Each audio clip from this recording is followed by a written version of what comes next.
जय श्री कृष्ण, जय राधे राधे। आप सभी भाई बहनों को जय श्री कृष्ण, जय राधे राधे। आज हम शमी और मंदार के वृक्ष बनने की कथा का वर्णन करते हैं।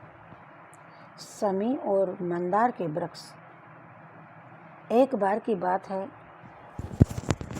कि तीनों लोकों के भ्रमण में निरत दिव्य दर्शन देव ऋषि नारद जी स्वेच्छानुसार पर्यटन करते हुए इंद्र के पास पहुँचे। तो इंद्र ने उनकी पूजा की और लोगों के विशेष समाचार के विषय में पूछा। तब बुद्धिमान नारद जी ने जो कुछ कहा उसे तुम भी सुनो। नारद जी बोले, मालव नामक देश में औरव नाम के एक ब्राह्मण निवास करते थे। वे वेदांगों के ज्ञाता तथा साक्षात प्रकाशमान सूर्य के समान तेजस्वी थे। वे अपने मन की शक्ति से इस संपूर्ण चराचर जगत की रचना करने, उनका पालन करने तथा विनाश करने में समर्थ थे और वे अपनी धर्मपत्नी में ही निष्ठा रखते थे। मिट्टी के ढेले और पत्थर तथा सोने उनके लिए एक समान दृष्टि में थे। पत्थर तथा सोने में उनकी समान दृष्टि थी।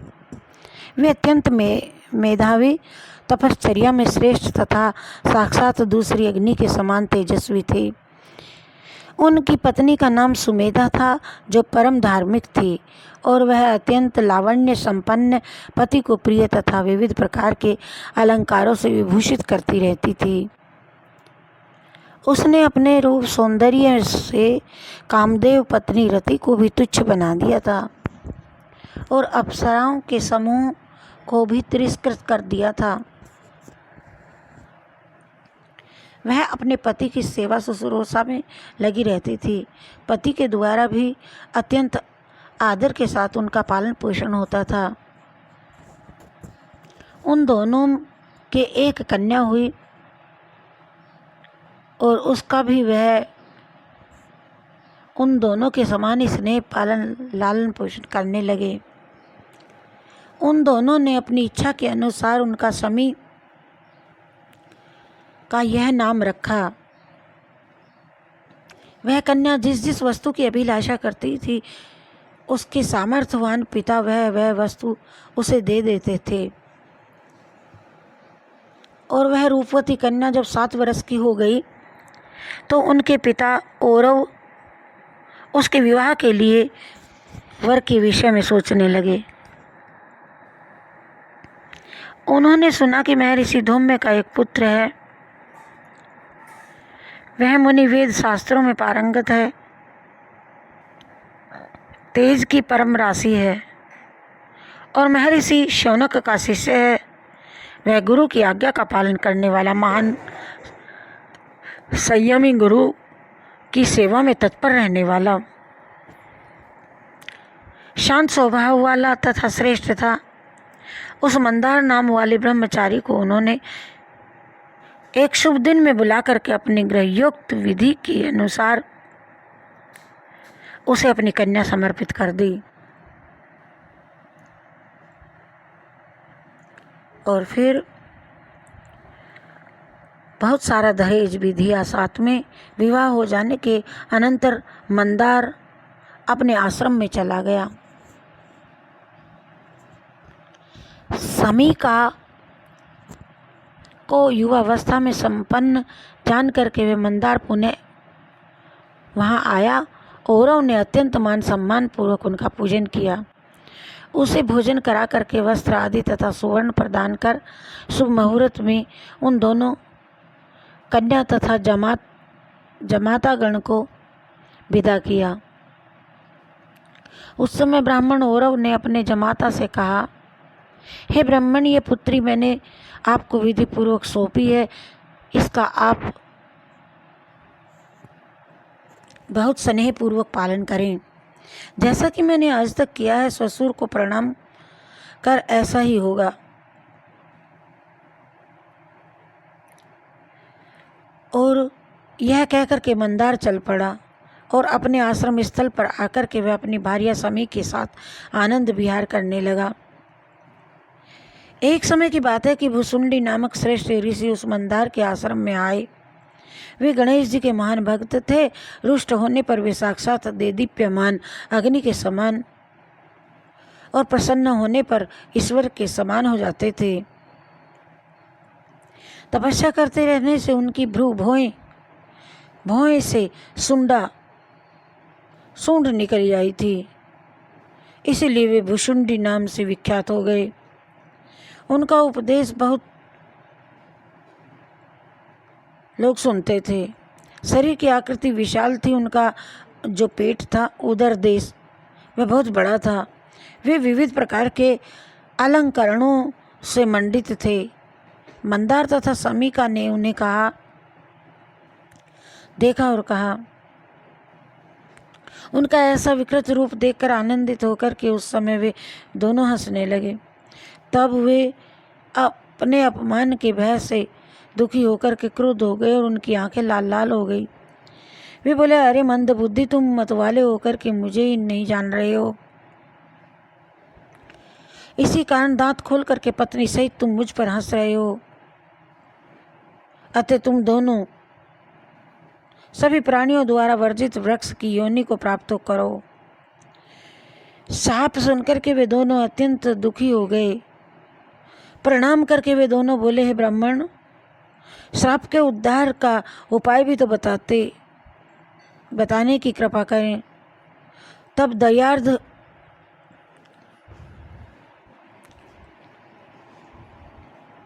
दयार्द हृदय भुसुंडी ने सब जानते हुए उन्हें कहा, तुम दोनों ने मूर्खतावश मेरी सुंडा को देख करके उपहास किया था। अतः सुंड युक्त देव भगवान गणेश जब तुम पर प्रसन्न होंगे तब तुम दोनों पुनः अपने पूर्व स्वरूप को प्राप्त करोगे, इसमें कुछ संशय नहीं है। इस प्रकार कह करके जो ही वे मुनि शुंडी भुसुंडी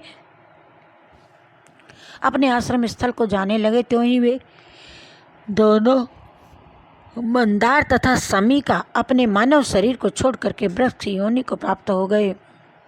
उस क्षण मंदार नामक वह ब्राह्मण मंदार का वृक्ष बन गया और उसकी पत्नी समीका चारों ओर से कांटों से भरा रहने वाला समी वृक्ष बन गई।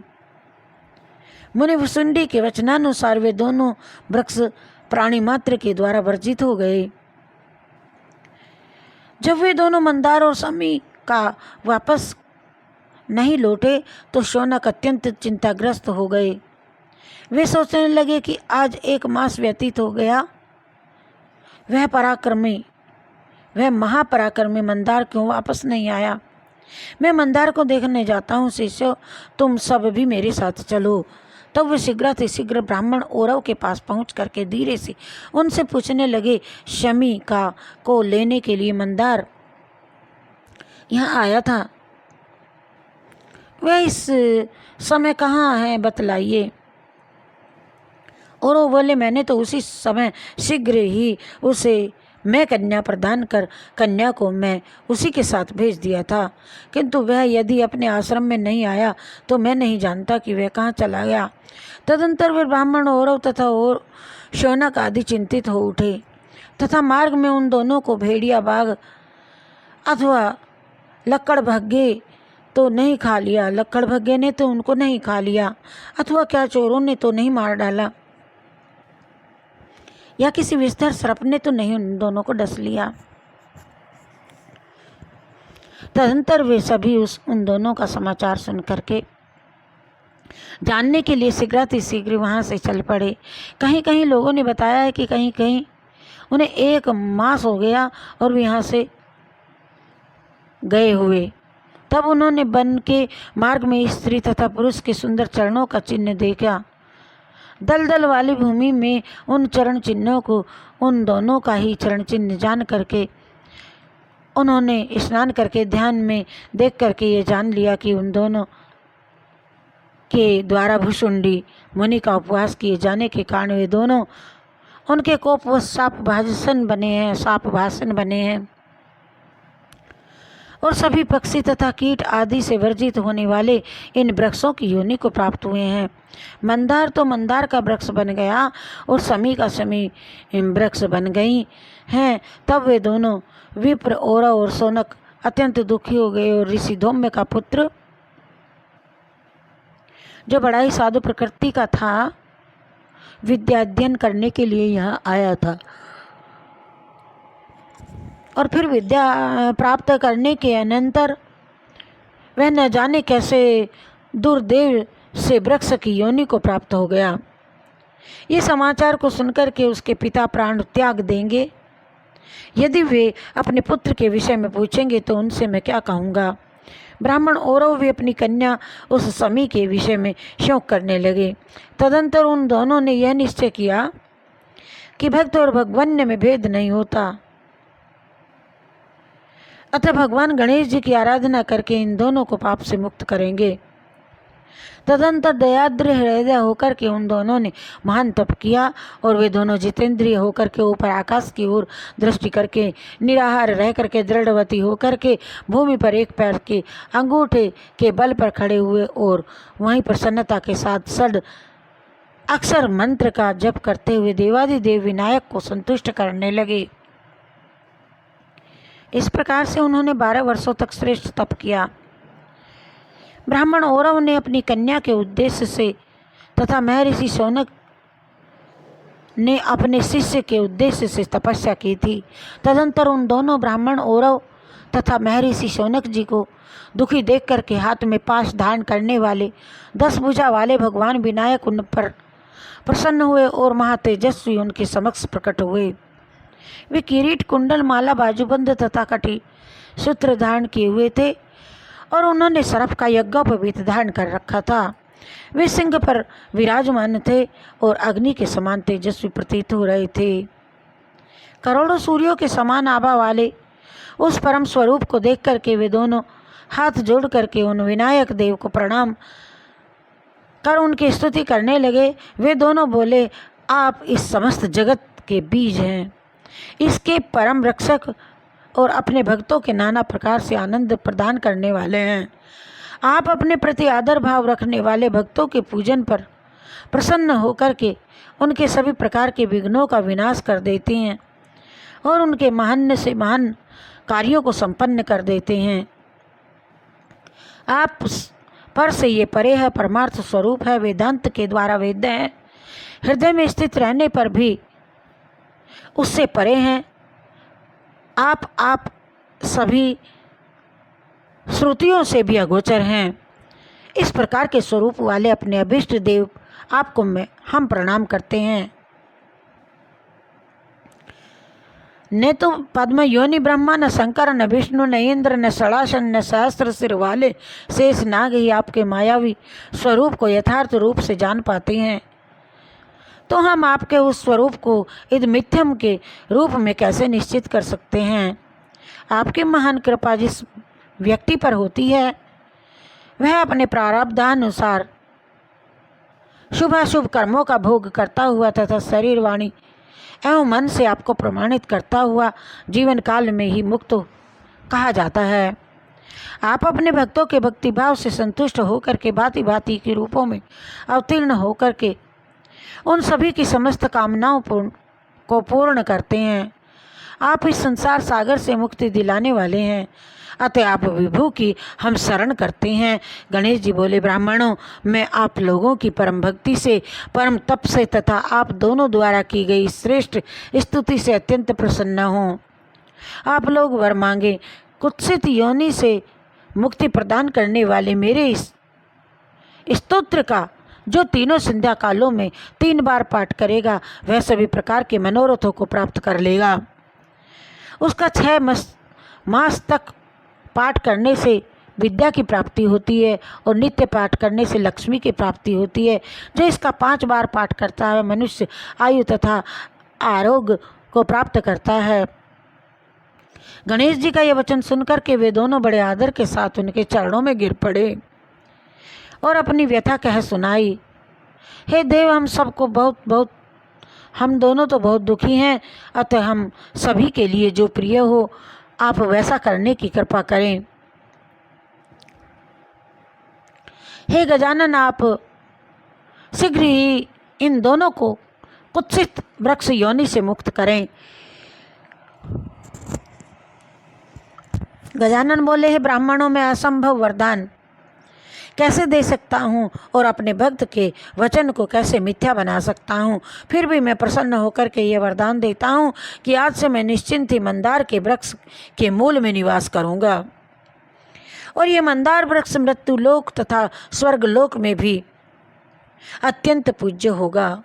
जो व्यक्ति मंदार की जड़ों से मेरी मूर्ति बना करके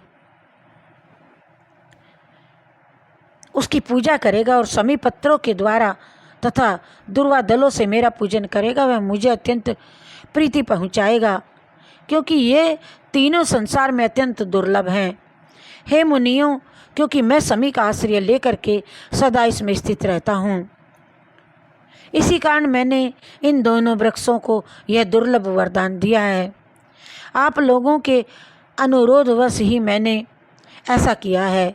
महर्षि भुसुंडी जी का वचन अन्यथा नहीं हो सकता। दुर्वा के अभाव में मंदार वृक्ष के पत्तों से और दोनों के अभाव में समी पत्रों से मेरा पूजन विहित है और समी पत्र से की गई पूजा दुर्वा तथा मंदार दोनों से की गई पूजा का फल प्रदान करती है।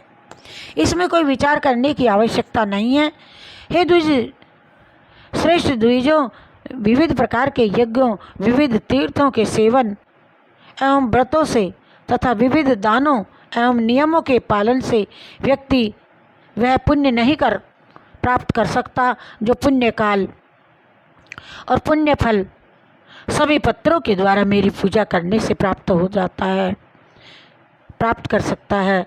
हे मुनि श्रेष्ठ मुनियों, मैं न तो धन वैभव से, न स्वर्ण राशियों से, न विविध प्रकार के अन्य दानों से, न वस्त्रों से, न विविध पुष्पों के अर्पण करने से, मैं मणि समूह से, न मोतियों से वैसा संतुष्ट होता हूँ जैसा कि समी पत्रों के पूजन से, ब्राह्मणों के पूजन से और निरंतर मंदार पुष्पों के समूह के पूजन से प्रसन्न होता हूँ। और जो प्रातःकाल उठ कर के समी का दर्शन करता है, मुझे प्रणाम करता है, समी वृक्ष को पूजन करता है और उसका पूजन करता है, वह ना तो कष्ट, ना तो रोग, ना तो विघ्न, ना तो बंधन को ही प्राप्त होता है। मेरी कृपा प्रसाद से वह स्त्री, पुत्र, धन, पशु तथा अन्य भी सभी कामनाओं को प्राप्त कर लेता है। मेरी शरण ग्रहण करने से वह अंत में मुक्ति प्राप्त करता है। और मंदार के पुष्पों से पूजन का भी यही फल बताया गया है। मंदार की मूर्ति बना करके जिस घर में मेरा पूजन किया जाता है, वहाँ मैं स्वयं विद्यमान रहूँगा और वहाँ ना कभी अलक्ष्मी का प्रवेश होगा, न कोई विघ्न होंगे, न किसी की अल्प मृत्यु होगी, अपमृत्यु होगी, न कोई ज्वर से ग्रस्त होगा और न तो अग्नि तथा चोर का कोई भी भय कभी भी रहेगा उन्हें। ब्राह्मण वेद वेदांग आदि शास्त्रों का ज्ञाता हो जाएगा। क्षत्रिय सर्वत्र विजय प्राप्त करेगा। वैश्य समृद्धि से संपन्न हो जाएगा और शूद्र उत्तम गति प्राप्त करेगा। इस प्रकार करने से अनंतर वे देव गणेश उसी समय मंदार वृक्ष के मूल में स्थित हो गए और इसी प्रकार वे देवादिदेव विनायक समी वृक्ष के मूल में भी प्रतिष्ठित हो गए। ब्राह्मण औरव भी पत्नी सहित तपस्या में स्थित हो गए। उन्होंने समी वृक्ष के नीचे तपस्या की और वे अंत में उत्तम लोक को प्राप्त हुए। लोक को प्राप्त हुए वे औरव ब्राह्मण अपने दृढ़ योग बल के प्रभाव से उसी समी वृक्ष के गर्भ में प्रविष्ट हो गए। तभी से वे समी गर्भ इस नाम से विख्यात अग्नि हो गए। लोक में इसी कारण अग्निहोत्र करने वाले अग्नि उत्पन्न करने के लिए शमी की लकड़ी का मंथन, अरण्य मंथन करते हैं। देव गजानन द्वारा उच्चरित वाणी को सुनकर के महर्षि शौनक ने भी मंदार वृक्ष के मूल में गजानन की एक सुंदर मूर्ति बनवा करके प्रसन्नता पूर्वक मंदार पुष्पों, समी पत्रों तथा दुर्वा दलों के द्वारा उनका पूजन किया। भगवान गजानन ने प्रसन्न होकर के महर्षि शौनक को अनेक वर प्रदान किए। तदंतर वे अपने आश्रम में चले गए और सर्वदा उस मूर्ति का पूजन करने लगे।